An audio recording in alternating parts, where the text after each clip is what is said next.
اللہ تعالیٰ نے ملک الموت سے پوچھا کہ میں نے تمہیں انسانوں کی روح کو قبض کرنے کے لیے مقرر کیا ہے اور تم بے شمار انسانی کی روح کو روزانہ قبض کرتے رہتے ہو، تو کیا کبھی کسی شخص کی روح کو قبض کرتے وقت تمہیں ترس آیا ہے؟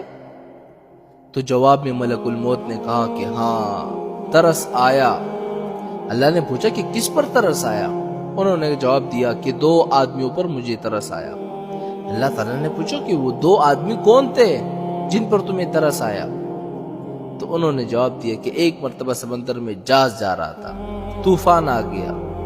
اور طوفان میں وہ جہاز ڈوب گیا، لوگ ڈوب گئے،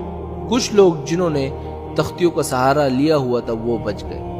ایک عورت حاملہ تھی، وہ بھی کسی طرح ایک تختی پر سوار ہو گئی اور اسی تختی پر وہ کنارے کی طرف جا رہی تھی،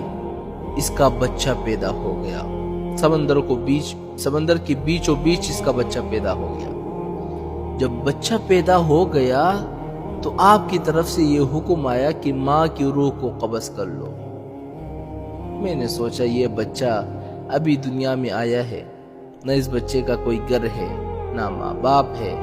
نہ باپ ہے، نہ کوئی رشتہ دار دیکھنے والا ہے، ایک ماں تھی، اس کی روح قبض کرنے کا حکم دے دیا مجھے۔ تو مجھے اس بچے پر ترس آیا کہ یہ بچہ سمندر کے بیچ اس تختے پر کس طرح زندگی گزارے گا۔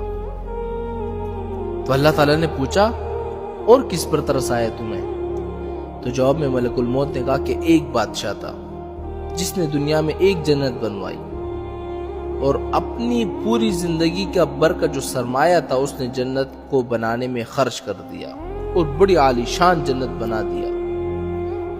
اور اس نے یہ عزم کر لیا کہ جب تک وہ جنت کو مکمل طور پر تیار نہیں کرے گا تب تک اس کے اندر داخل نہیں ہوگا۔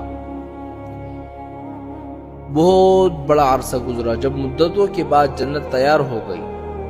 تو اس وقت اس نے جنت کے اندر جانے کا ارادہ کیا۔ جب وہ اندر داخل ہونے لگا اور ابھی اس کا ایک پاؤں جنت کے اندر تھا اور ایک پاؤں باہر تھا، اس وقت آپ کا حکم آ گیا کہ اس کی روح کو قبض کر لو۔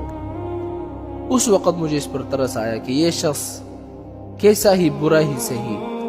لیکن اس نے اتنی محنت اور مشقت سے وہ جنت بنوائی تھی، کم از کم اندر جا کر اس جنت کو ایک مرتبہ دیکھ لیتا تو کم از کم اس کی محنت کا صلہ کچھ دنیا میں ہی مل جاتا ہے اس کو۔ تو اللہ تعالیٰ نے فرمایا کہ اے ملک الموت، تم نے ایک ہی آدمی پر 2 مرتبہ ترس کھایا، اس لیے کہ یہ بادشاہ وہی بچہ تھا جس کو تختے پر تیرتا ہوا تم نے دیکھا تھا، اور اس کی ماں کی روح قبض کرتے وقت تم نے اس بچے پر ترس کھایا تھا، یہ وہی بچہ تھا اور اب بادشاہ بن گیا تھا، اور اب اس بادشاہ کی روح قبض کرتے وقت تمہیں دوبارہ اس پر ترس آ گیا۔